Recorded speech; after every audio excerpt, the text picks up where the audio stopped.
Hi, I hope you have followed the various principles of insurance. Today we are going to discuss about types of insurance. The first one being life insurance, second fire, third marine, and fourth a little bit about health insurance. Starting with life insurance. When we discuss the principle of indemnity, I told you life insurance is an exception to the complete principle. Why? Because we cannot compensate the life of a human being. So what are we trying to do out here when we are talking about life insurance? Now, let's suppose there is this person who wants to take life insurance, right? And this is the insurance company. Now, this person wants life insurance and this is the insurance company, let's suppose. So what this person will do, he'll go to the insurance company, he'll say, I want life insurance. This company will say, okay, I'm right with it. You can take insurance, but what you have to do is you have to pay us a kind of premium. Okay, you have to pay us a kind of premium. Agreed. Now, life insurance is usually for a very long time. Suppose this person's age is 25 who wanted to take life insurance. So you'll have to undergo medical test, medical checkups, and then the insurance company will verify all the health issues and everything. If nothing is found, life insurance will be given. Now this person says, I want life insurance till the age of 60. So after 60, if I die, the money will go to, this one has a beautiful wife, okay. He says the money will go to my wife. This wife is known as none other than nominee, okay. So she's the nominee.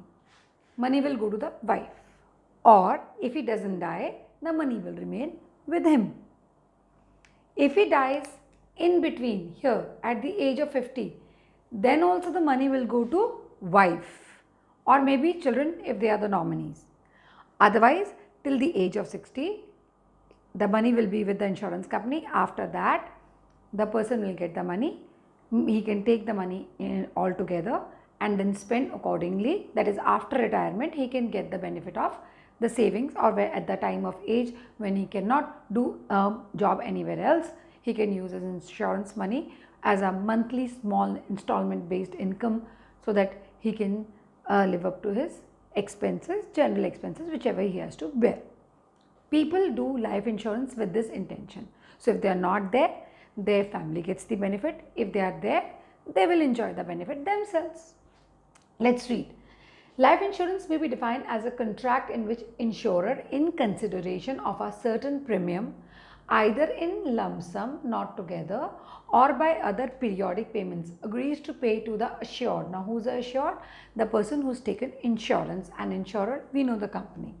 Or to the person for whose benefit the policy is taken. Okay. The assured sum of money on the happening of a specific event, contingent on the human life or at the expiry of certain period. I told you, now this expiry of certain period is here. The expiry of certain period is here, 60 years, right?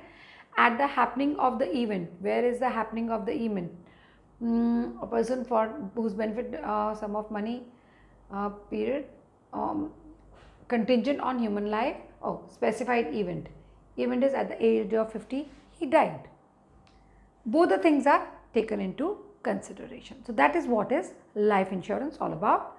The agreement or contract, when it comes out in writing, it is known as a policy. The person whose life is insured is called assured. The insurance company is called insurer, that we already know. The consideration paid by assured is premium. The person who gets his life insured, he pays premium for the same. Okay. What are the elements of life insurance? The first element is that the life insurance must have all the essentials of a valid contract. Now, what's a valid contract? Valid contract is a one which is in writing, which has got consideration. Again, where there are two parties and two parties mutually agree to that particular agreement. Written contract, when we talk about legally enforceable. So there are around 10 to 11 essentials of a valid contract with consideration and lot many other things. Now, life insurance must be a valid contract, and this proves here that yes, when a policy is a written agreement, it has to be signed by two people, there is a consideration, premium is being paid, so all the validity is being considered out here. The contract of life insurance is contract of utmost good faith. Yes, both parties have to disclose all the material facts. In life insurance, the insured must have insurable interest in the life of assured. Of course, yes. So, insured must have insurable interest in the life of assured. Why do we call them assured? Because there is a certainty of payment. We know either at the time of happening of the event the person will get the money, or the people on whose name the policy is, who is the nominee in the policy will get. So, assured sum of return is going to come. That is why we use more of word assured out here.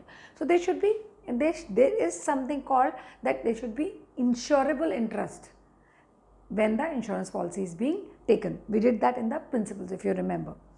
Life insurance contract is not contract of indemnity. It's an exception. We know we cannot compensate for a life of a person. Now, these are the 4 elements of life insurance. The types of life insurance, these are not in the syllabus, but we are just taking the name so that when somebody talks about whole life policy, you know there is a policy like that. So, there is a whole life policy, there is an endowment policy, joint life policy, annuity policy, children's endowment policy. These are the 5 types of life insurance policy. These are not in our syllabus. We just read out the names so that we know that yes, these kind of policies also exist when we go and take insurance for our own benefit, that is a life insurance. Next we take up is fire insurance.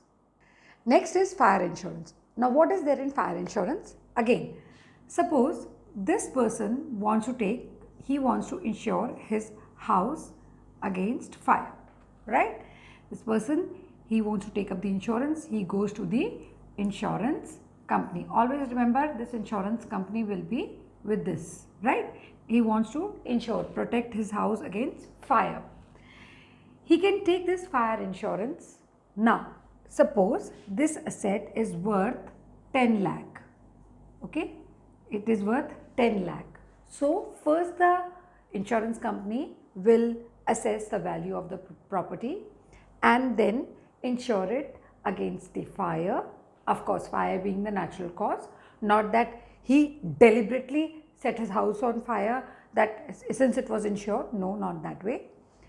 He will have to pay premium, okay? Every time we pay premium, he also has to pay premium, but it has to be done yearly, okay? Every year. Till the time you want your house to be insured, once that 1 year is over, next year you again have to pay premium to insure your house. So, it gets renewed every year, of course, after you pay the premium, right? And you're compensated for the loss. So, what's a fire insurance?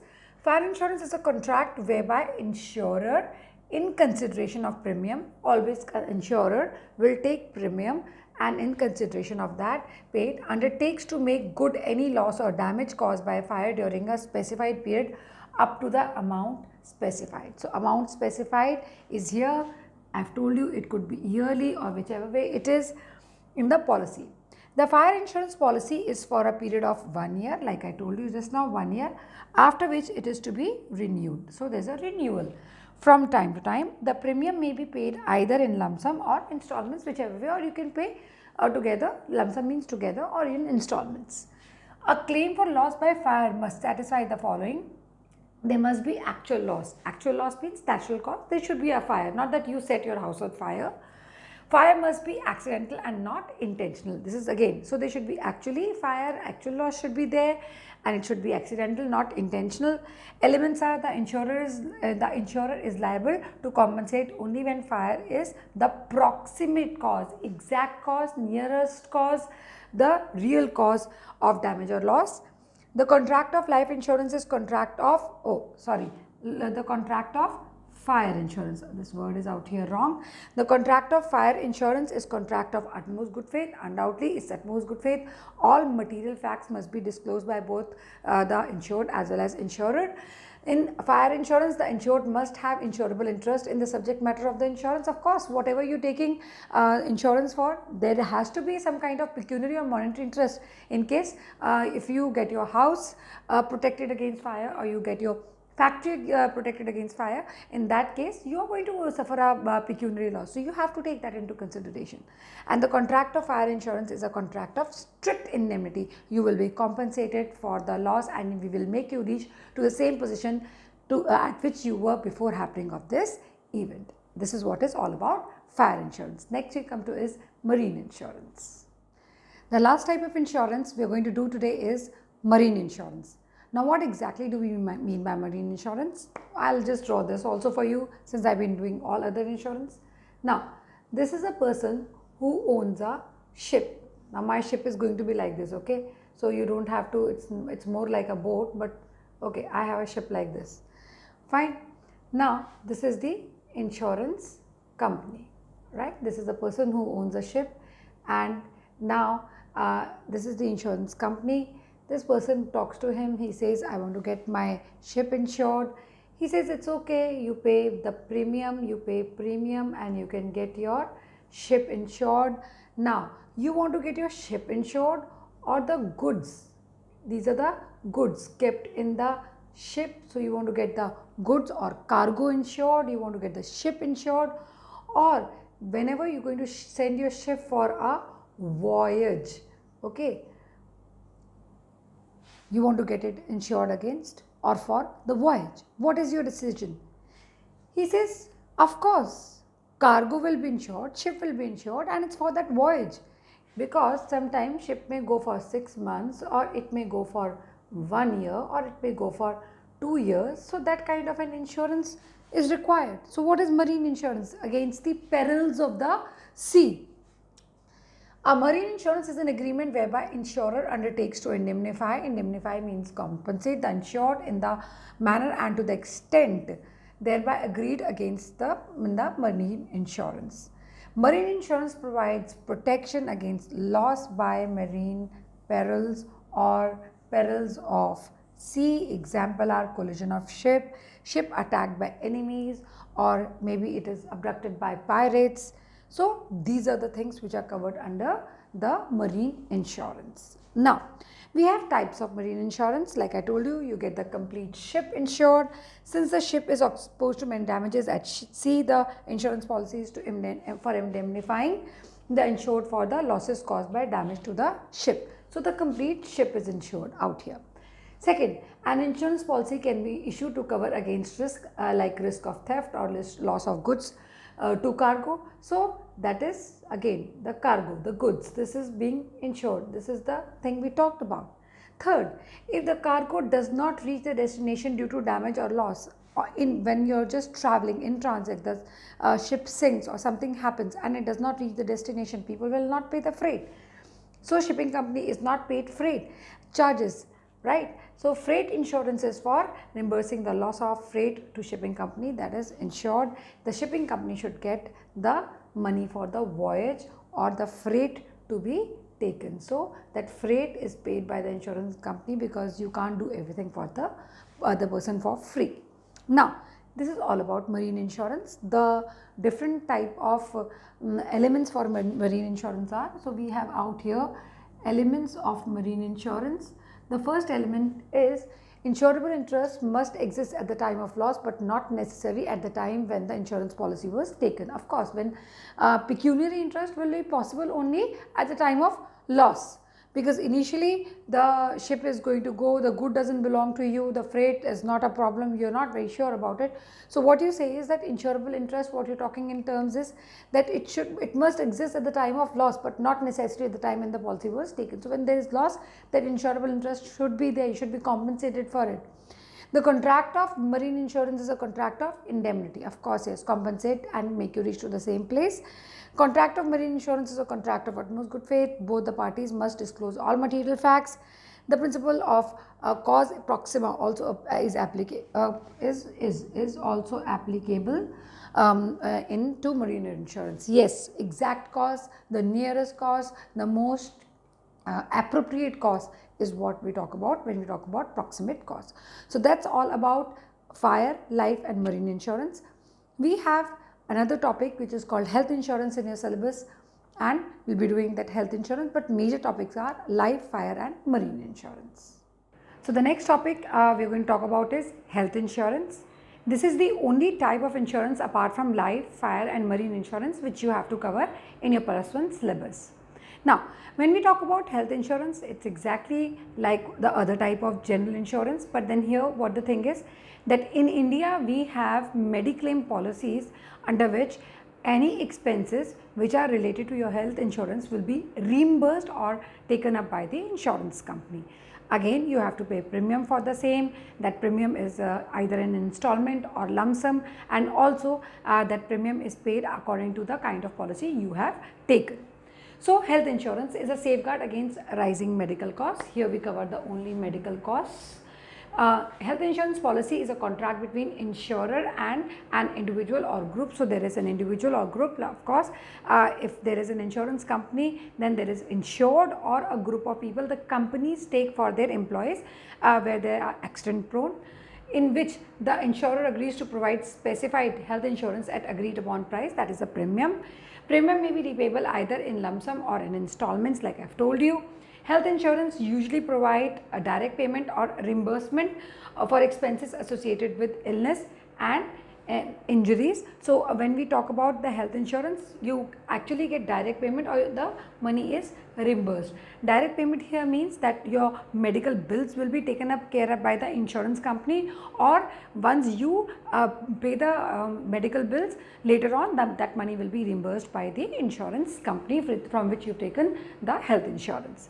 In India, presently the health insurance exists primarily in form of Mediclaim policy offered to an individual or to any group, association or corporate bodies. Yes, organizations which have employees working for them and there are risk prepositions out there, it is an accident prone area. In that case, they do take the insurance policy for their employees. So, that's about health insurance. Next we will take up is difference between life, fire and marine insurance. So, we start with difference between life, fire and marine insurance. Let's start with the first thing. I have here basis. This is life insurance, this is fire insurance and this is marine insurance. Talking about the subject matter. In life insurance, it is human life. In fire insurance, it's the physical object or the asset. And in marine insurance, it's ship, cargo or freight insurance, whichever we take. We've already discussed this in the marine insurance part. Next, element. With life insurance, there is an element of protection as well as investment. Why?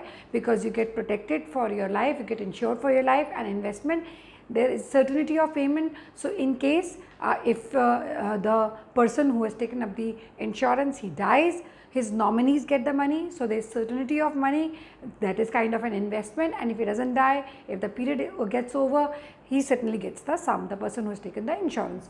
So, element of both protection and investment. Here has only element of protection, there is no investment. 1 year you get your house, or once you get your house or any property or any kind of asset or physical object insured against fire, and that tenure is over, then next year you have to again get your insurance policy done. Same happens for the marine insurance. There is only element of protection, there is no investment. Next year again you have to get your policy done. Next point is insurable interest. When we talk about life insurance, it must be present at the time of effecting the policy, not necessarily at the time claim falls to you. Insurable interest means that interest in that particular policy. Now, when you talk about the interest in that particular policy, the person who takes the policy, at that time he has the insurable interest, he has that interest, yes, that I am going to derive some kind of benefit out of it, right? The person has the interest, but when claim falls to you, he may not be alive at that time. So, he is not there at that time, but yes, initially yes, that interest is there. When we talk about fire insurance, must be present at both time of the effecting of the policy as well as with the claim, and again with marine must be present at the time when claim falls to you and at the time of loss, both. Then duration. Life insurance is for 5 to 30 years, fire insurance is not exceeding 1 year, marine insurance for 1 year or period of the voyage. Indemnity. Now, life insurance is not based on this principle, it is an exception. So, we do not compensate you or bring you back to the same position where you were before happening of the event. You cannot make a dead person alive. But here fire insurance and marine insurance both are contracts of indemnity. Why? Because we compensate you for the loss and make you reach to the same place where you were before happening of the event. Next, in life insurance, loss is not measurable. Loss is not measurable. Why? Because life of a person is not, you cannot measure it in terms of money. Whereas fire and marine insurance, yes, they are measurable. Why? Because your asset or the property can be measured, or loss can be measured rather, in terms of money. Surrender value. Now, life insurance has a very different this kind of point out here. Surrender value. What exactly do we mean by surrender value? You take a life insurance policy for 5 years, but after 4 years, you cannot pay your insurance policy premiums. So, you can surrender the policy and take the money. Of course, you have to, you will take or you will get that much of money as per the premiums you have given, and the rest of the money you will not get. Now, if you take up a fire insurance policy after 1 year, that year gets over, then that policy will not continue. You will have to take a new policy. So, there is no surrender value. You cannot give up the policy in between. You cannot, suppose you said that for a particular asset you are going to pay 3 installments. You paid only 1 installment, 2 were left over, and there was an event or happening or loss. You will not get insurance claim for that. Why? Because there is no surrender value for fire and marine insurance. So, no surrender or paid up value. Here again, no surrender or paid up value. Policy amount, any amount feasible, whatever is affordable to you, life insurance policies for that. Here value of the subject matter, and as well as in marine insurance, market value of the ship or cargo or the subject matter. Then contingency of risk. There is an element of certainty, that is death or maturity. Yes, either the person will die or they would the time or the maturity time tenure will get over and you will get your money. So, there is assurance of money, certainty. Now, again, when you talk about fire, the event may or may not happen. If it does not happen, if it happens, you get paid. If it does not happen, uncertainty. So, there is more of uncertainty and you wish that fire does not happen or any other kind of mishap does not happen. But in case it happens, you get your claim, otherwise you don't. Whereas, when you talk about marine, loss at sea may not occur and there is an uncertainty. With this, we finish off the 4th chapter of Business Studies +1. I hope you have followed banking services as well as banking function, everything, insurance, principles, everything. This year we do not have the postal services in your syllabus as well as the communication services in the syllabus. So, we will not be doing it. I hope you enjoy yourself. Ta-da!